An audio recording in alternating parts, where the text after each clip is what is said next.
A computer mouse, something that we use almost every day. What if I told you we can replicate most functions of it wirelessly using this tiny module here? No USB cables, no USB dongles, just pure Bluetooth magic. And the best part is, you can even pair it up with any device supporting Bluetooth, like your PC or mobile or even your smart TV. So in this video, we will cover how to make a BLE based HID mouse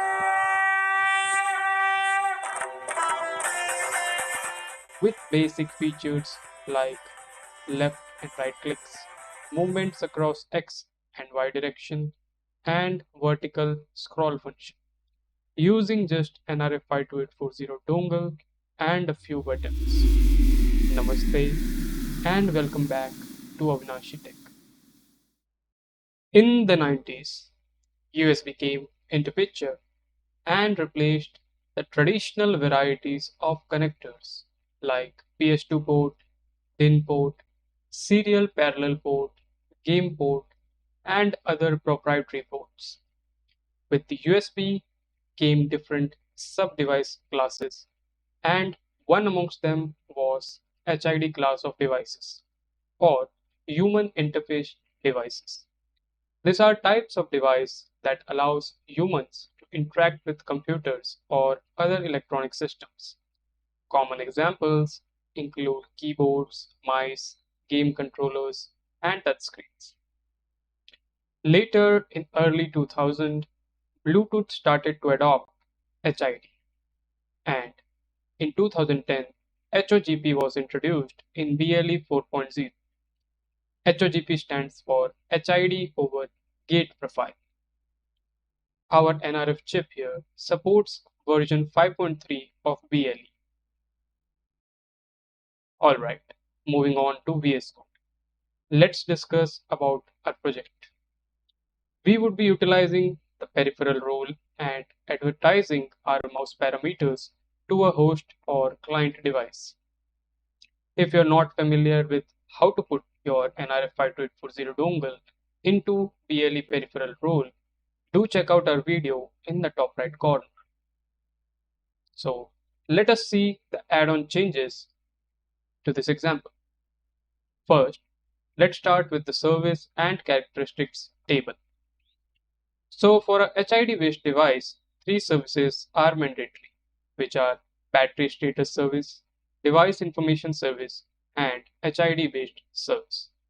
Now we won't be using any battery based circuits, so that data would be a static 100%. For the device information service, we would hardcode certain values in the configuration file, and we will see it soon. So that leaves us with the main HID service, which will have 6 characteristics: HID information, HID report map, HID control point, HID protocol mode, HID regular input report, and HID boot input report. We will talk a bit about what exactly these are in a while, but first let's see our service table. First, we have HID information characteristics with read property and a callback function for attribute read. Then HID report map characteristics, again with same read property and read callback. Next up, we have HID control point with property write without response and attribute write callback. In HID input report characteristic, we see both the read and notify properties, a read callback function, and some attribute user data. A CC/CD callback is also present along with a characteristic descriptor having read property, a callback, and some user data. Then comes HID protocol mode characteristics with read and write without response property and both attribute read and write callbacks. Lastly, we have HID boot input report with read and notify property, callback, and some user data, followed by a CC/CD callback. Let's talk more about these characteristics, starting with HID information. This here contains HID version supported by our mouse device, country code, which is mostly needed for keyboard layout, so default 0 for mouse, and then we have some flags suggesting whether it has the capability to wake up host, that is say a PC, from its light sleep mode or not. We will go with normally connectable. So these data can be read by our host or client, and once host requests to read it, we enter the callback function, copy this initialized structure to a buffer called buff, and then the stack is responsible to push it further to the client device. Next, in HID report map, a basic layout is provided of how the data would be represented for the mouse. Only one device is present, so report ID is 1. We have two buttons, left and right, so report count is 2. Logical minimum and maximum is 0 and 1 for button released and pressed state. Usage page states button. But only 2 bits would be needed for this. The rest 6 bits of the byte would be padded. Look at report size 6. Usage page generic controls. Then we have our x and y movement function, which would be having 16 bits int, so logical minimum is minus 32768 and maximum 32767. Look at report size 16 and usage x and y. Last, there is scroll function with report size 8 and usage defined as wheel. So again, when client wants to read this report map, the callback is called and the array is copied to buff, taking care of the offset, if any, and pushed to the client by the BLE stack. Control point is used to control the status of our BLE mouse by the host.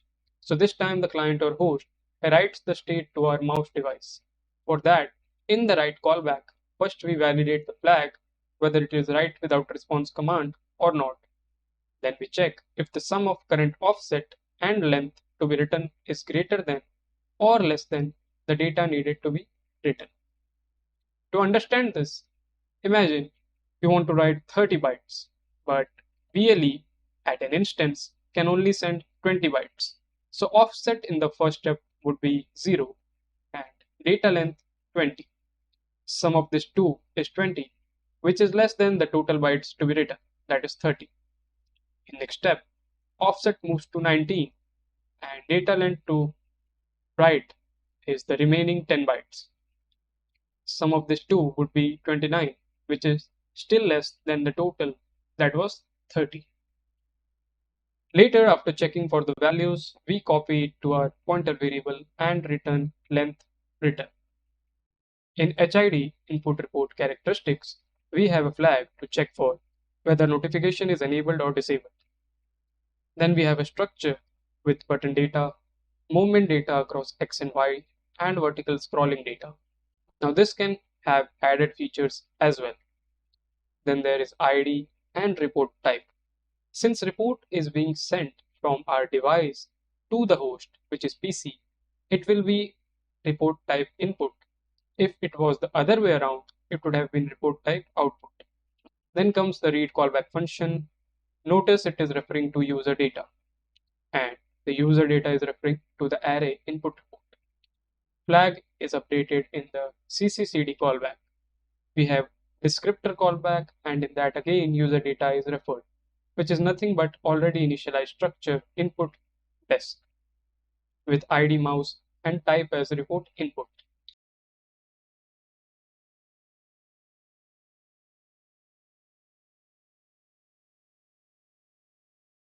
In protocol mode characteristics, we have two options.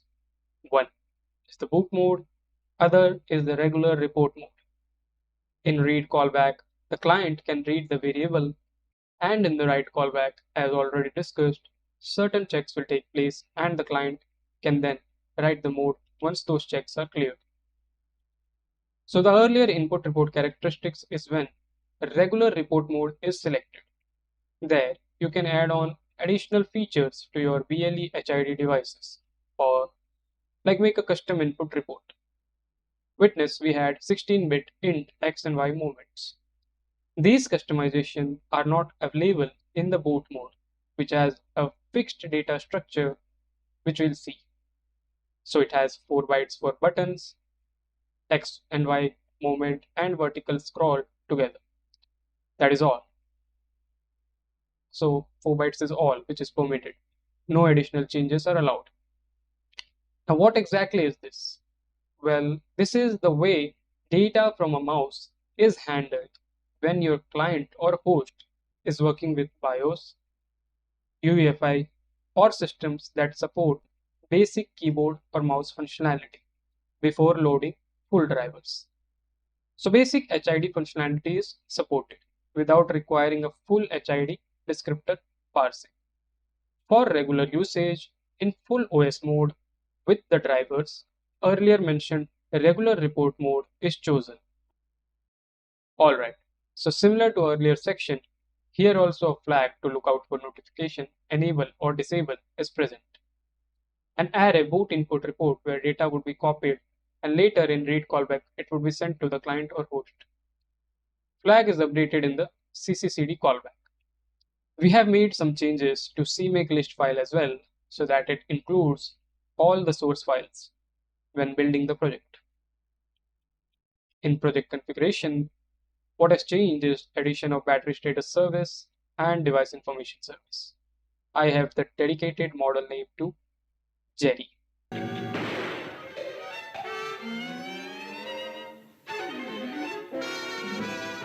The device appearance is 0x03C2 and it can be found in assigned numbers file of Bluetooth. Link would be in the description. This time SMP or security management protocol is activated, bonding support is present, and pairing keys are stored using config BT settings. But this needs us to call settings load function just after enabling Bluetooth. We will see. Also this time we needed to create a device tree overlay file for our GPIO buttons. So we have our buttons at 0.13, 0.09, 0.15 and 0.10 pins. All of them internally pulled up and they are set to active low state. In the main source file this time, macro has been added to enable or disable UART debug messages. Then we have button macros and device tree GPIO containers, same old UART configuration. In the Bluetooth macros and definition section, we can see what functions are related to each button. Then there is step size for movement and scrolling. You can play with it as per your needs. In the 2-bit buttons data, bit 0 is left click and bit 1 is right click. The rest 6 bits are padded. 4 modes are available: click, X movement, Y movement, and scrolling up and down. This time we will be creating an advertising work and submitting it to system work queue thread to execute. This method is great when you're okay with lower priority assigned to your task and also don't want to block the current thread as it offloads the work to a queue in another thread. In the advertisement data, this time we have limited flag rather than general, which means it is advertising for a limited time period after which it will completely stop advertising. The config param is available in prj.conf file and it is set to 180 seconds. The service UID are mentioned in the main advertising data as well, and in the scan response data, device name is present. In the upcoming functions, we look out for bonded devices and follow directed advertising to connect to them. In the send net notification function, we check for notification flags, and if it's enabled, follow the protocol mode selected. We have notify input functions for both of these modes in which params are updated and the client is notified. In function update input nodes, we get the status of buttons that are set and update the mode if previous or next mode button is pressed. Take action function is where, according to the mode selected, we prepare the data to be sent over to the send notification function, which then again wraps this data with the respective mode structure members. Mode 0 is responsible for left and right click function, Mode 1 for left and right movement on the screen, Mode 2 for up and down movement on screen, and Mode 3 for scrolling up and down on screen. Advertising execute function is responsible for calling advertise start function. It also provides both directed advertising for bonded devices and regular advertising for non-bonded devices. Advertising process is our work handler, which calls the above execute function.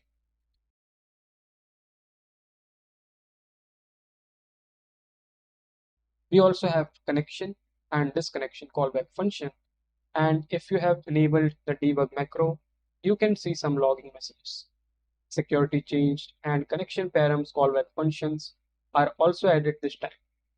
For authentication, we have pairing complete and failure callbacks. In the BT ready function, all of these callbacks are registered and semaphore is given back.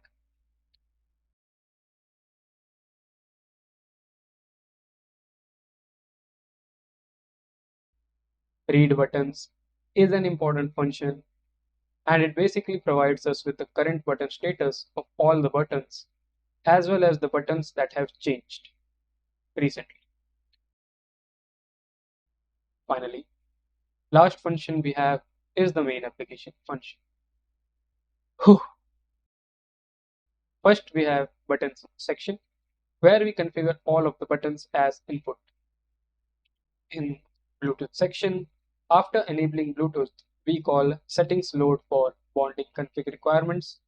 Then we initialize our advertising work and provide the work handler function. After that, we submit advertising start work. In the UART section, we set the earlier mentioned configuration. Next up, in the while loop, we keep an eye on the buttons and notice the buttons just set. Call update input modes and compare those buttons which are set to previous or next buttons and update the mode if required. Then take action function is called, and according to the mode selected, function of left and right buttons changes. This is repeated once in every 50 millisecond interval. So this was our BLE mouse code dissection.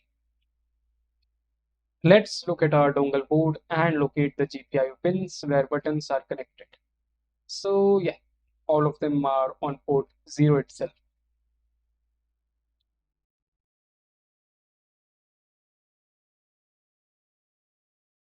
Hardware time. We have our dongle, buttons, and some wires. After connecting them together, let's power it up using a power bank. Alright.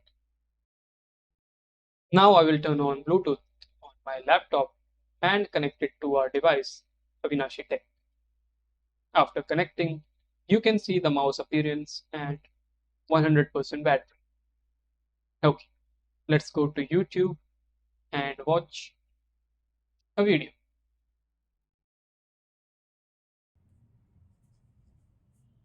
Let's first go to mode 3 and scroll down.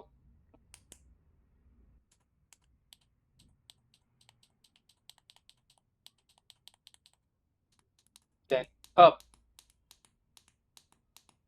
Then we'll move to mode 1 and move left.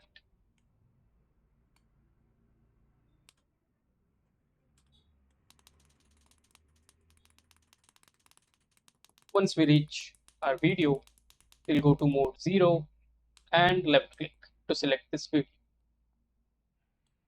Once we have selected this video, let's again use the modes to navigate and reach that full screen icon.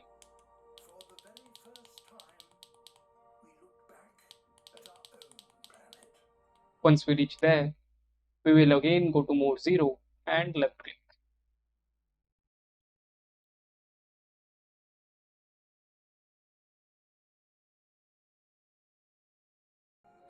Okay, let's not get carried away and I guess I need to pause this video and move ahead.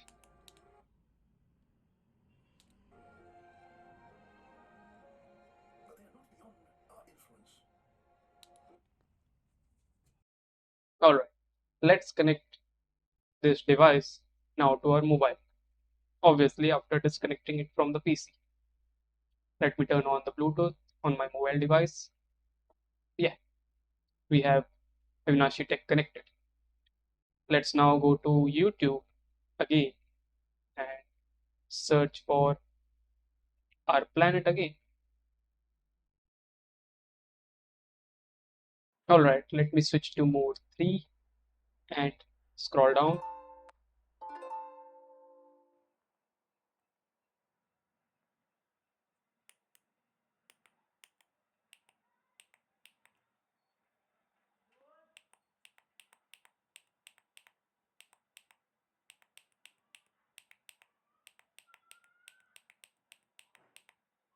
Then back up. Alright, let me switch to mode 0. Left click to select the video.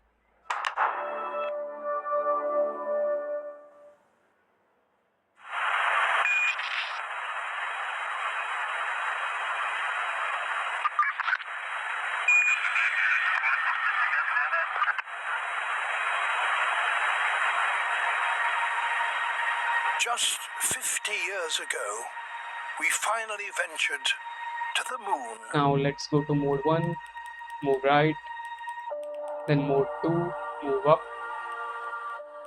Finally, when we have the full screen icon with us, mode 0 and a left click. For the very first time, we looked back at our own planet. Alright, we are now full screen.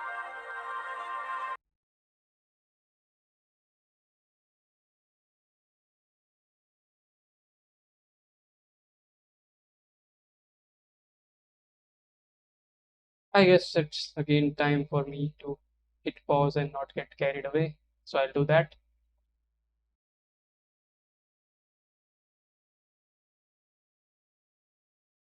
Yeah, so that was it. This was our BLE HID mouse using NRF52840 Dongle. Hope you learned something from this video. As always, I would like to mention to like and share this video if you found out anything at all valuable. And do not forget to subscribe this channel to continue watching such videos in the future. Signing off.